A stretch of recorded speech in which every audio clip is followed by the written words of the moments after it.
Бәріне сәлем достар, сіздермен Жолбарыс Бай каналы. Бүгінгі біздің видеороликте сіздер қалай CS1-де алтының дұрыс настройка жасауды көресіңдер. Кеттік. Так, бірінші акселерацияны түсіндіріп тастау керекпіз. Ол үшін панель управления. Сосын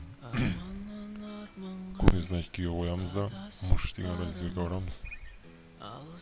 Так, сосын параметр указатель, сосын на галочканы алып тастаймыз міндетті түрде. Применить, окей. Енді CS1-де алтыға кіріп, консольный командаларды тереміз. Бірінші команда ол array 100.000. Егер сенде Steam болса 100.000 қоясың, егер non Steam болса 25.000 қоясың.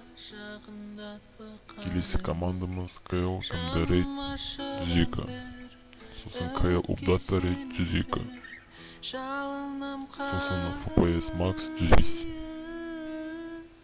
Так, сосын FPS көріну үшін netcrap 3-ті тереміз. Wave size 110 командасын тереміз.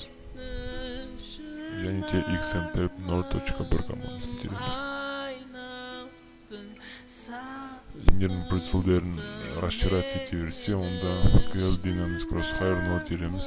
Егер солай ойнағандай болса, бірді саламыз әрине. Настройкамызды маленький представлением. Бірінші, екіншісіне екеуіне нұр қоямыз. Қалғандары осылай менде қарап өздеріне біліп алуға болады.